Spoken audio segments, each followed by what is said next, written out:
Good morning बच्चों। 11th class. इसके पहले वीडियो में हमने कोशिका की आंतरिक संरचना के बारे में बताया था। आज के वीडियो में हम कोशिका के गुण व कार्य पढ़ेंगे। कोशिका में जीवन के लक्षण। एक कोशिका को जीवित कैसे माना जाता है।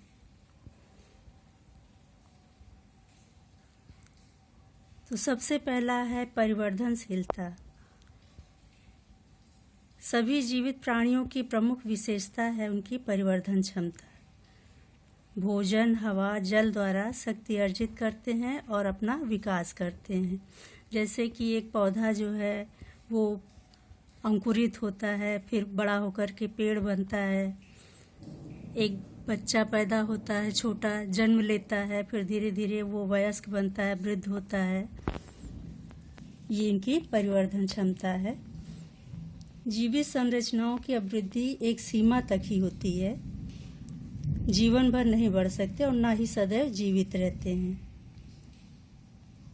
लेकिन प्रजनन क्षमता के द्वारा वो नई संतान उत्पन्न करके भावी पीढ़ी की एक कड़ी जोड़ देते हैं। प्रजनन जीवित प्राणी की एक स्वाभाविक क्रिया है। जीवन की उत्पत्ति भौतिक पदार्थों की भांति अपने आप नहीं होती है। जीवन से ही जीवन की उत्पत्ति होती है। एक कोशिका ही नई कोशिकाओं को जन्म देती है, वृद्धि करती है कोशिका, और गुणन क्रिया के द्वारा शरीर की रचना करती है। गुणन क्रिया मतलब एक कोशिका से दो कोशिका बनी और दोनों कोशिका फिर अपने ही समान दो कोशिका और जन्म दी, एक एक कोशिका जन्म दी तो 4 हो गई। फिर चारों अपने समान कोशिका उत्पन्न की तो 8 हो गई। इसी तरह से गुणात्मक आधार पर बढ़ती हैं और शरीर की रचना होती है, वृद्धि होती है शरीर की। भोजन के आत्मीकरण से उनमें शक्ति उत्पन्न होती है, उनका पोषण होता है और प्राणियों के शरीर की वृद्धि होती है कोशिका विभाजन के द्वारा। दूसरा है गतिशीलता। जैसे सजीव प्राणी गतिशील होते हैं वैसे ही कोशिका में भी गतिशीलता का गुण विद्यमान होता है। ये आवश्यकता अनुसार अपना फैल करके, सिकुड़ करके अपना रूप बदल लेती हैं और ये गति करने की क्षमता इनमें भोजन के द्वारा आती है। भोजन का आत्मीकरण करती हैं। भोजन का आत्मीकरण कैसे करती हैं? रक्त से ये भोजन लेती हैं और आत्मीकरण करती हैं, अपना पोषण करती हैं। तीसरा है श्वसन क्रिया। जिस तरह से हम सांस लेते हैं, सजीव प्राणी सांस लेता है, उसी प्रकार कोशिकाएं भी श्वसन क्रिया करती हैं। ये ऑक्सीजन कैसे ग्रहण करती हैं? रक्त से। रक्त से ऑक्सीजन ग्रहण करके अपना श्वसन क्रिया करती हैं और कार्बन डाइऑक्साइड को रक्त में मिला देती हैं। और अगर इनमें ये क्रिया समाप्त हो जाती है तो वो कोशिकाएं मृत होती हैं। रक्त परिभ्रमण के द्वारा ये ऑक्सीजन लेती हैं और कार्बन डाइऑक्साइड को रक्त में मिला देती हैं। अगला है प्रतिरूप संतान उत्पन्न करना। जिस तरह से कोई भी जीव अपने ही समान दूसरी संतान उत्पन्न करता है, इसी तरह से कोशिकाएं भी अपने ही समान दूसरी कोशिका को जन्म देती हैं। जैसे बंदर का बच्चा बंदर ही होता है, मनुष्य का बच्चा मनुष्य होता है, उसी प्रकार से कोशिकाएं अपने ही समान, जैसे आच्छादक कोशिका है तो आच्छादक कोशिका को जन्म देगी, पेशी कोशिका है तो पेशी कोशिका को जन्म देगी। इस तरह से अपने ही समान दूसरी कोशिका को जन्म देती हैं। भोजन की आवश्यकता तथा भोजन का आत्मीकरण। कोशिकाएं जिस तरह से हम लोग भोजन करते हैं, भोजन की आवश्यकता हर सजीव प्राणी को होती है। भोजन के द्वारा ही हम अपनी जैविक क्रियाओं को करते हैं। उसी प्रकार से कोशिका भी भोजन लेती है। ये भोजन कैसे लेती है? रक्त में से। पाचन क्रिया द्वारा भोजन के पोषक तत्व जो हैं वो रसों में बदल जाते हैं और कोशिकाएं रक्त से इन रसों को भोजन के रूप में ग्रहण करके आत्मीकरण करती हैं और प्राणियों की तरह वो भोजन रक्त से लेती हैं और जीवित रहती हैं, अपने जैविक क्रियाओं को करती हैं, गतिशीलता इत्यादि करती हैं, प्रजनन करती हैं, अपने ही समान दूसरी कोशिका को जन्म देती हैं। फिर है विसर्जन क्रिया। जिस तरह से हम व्यर्थ पदार्थों को विसर्जित करते हैं। शरीर में जैविक क्रियाओं के उपरांत कुछ व्यर्थ पदार्थ उत्पन्न होते हैं। इन व्यर्थ पदार्थों को शरीर से बाहर निकालना जरूरी होता है। तो हम विसर्जन द्वारा व्यर्थ पदार्थों को बाहर निकालते हैं। उसी तरह से रासायनिक क्रियाओं के फलस्वरूप कोशिकाओं में भी कुछ हानिकारक पदार्थ बनते हैं। ये रक्त में उस हानिकारक पदार्थों का विसर्जन कर देती हैं। ये गैसों के रूप में, जल में मिलकर के,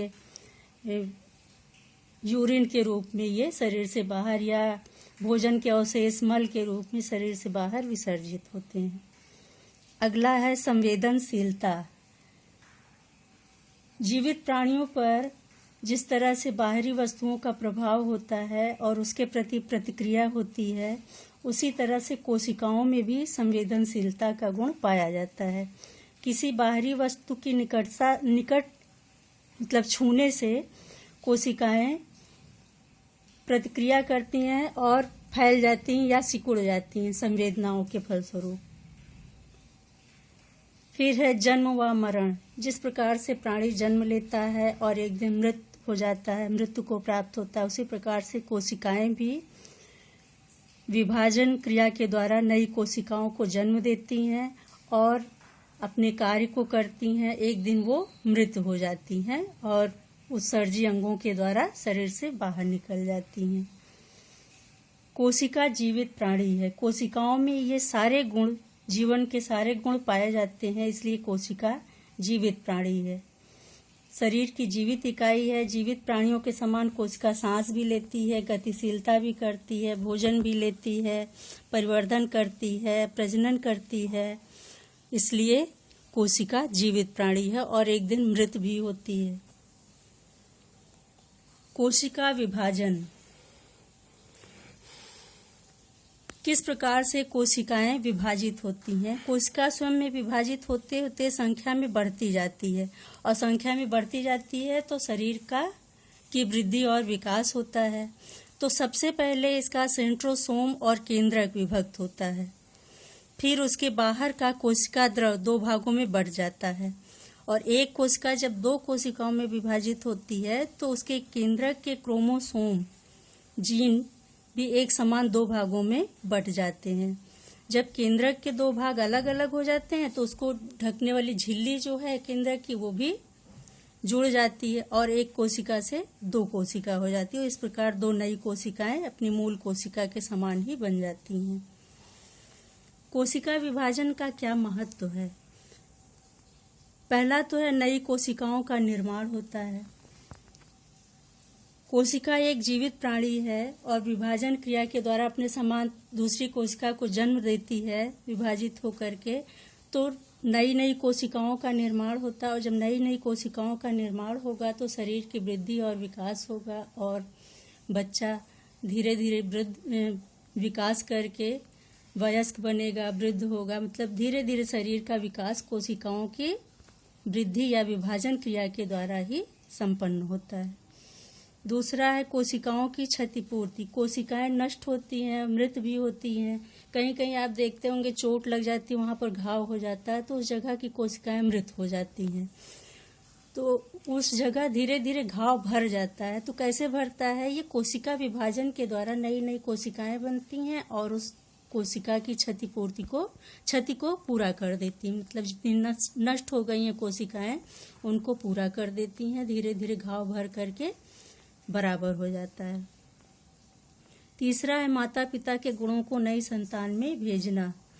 माता पिता के गुणों को नई संतान में भेजना, अपने ही समान दूसरी कोशिका को जन्म देना कोशिका के जीवन का लक्षण है। मानव भी अपने वंशानुगत गुण अपनी संतान को प्रजनन कोशिका द्वारा प्रदान करने में समर्थ होता है। प्रजनन कोशिका के क्रोमोसोम और जीन पैतृक विशेषताओं को नई संतान को भेजते हैं। इसीलिए माता पिता के गुण, एक कोशिका से जीव का निर्माण होता है और माता पिता के वो गुण जो हैं नई संतान में पहुंच जाते हैं। किसके द्वारा? जीन और क्रोमोसोम के द्वारा। आज के वीडियो में इतना। अगला वीडियो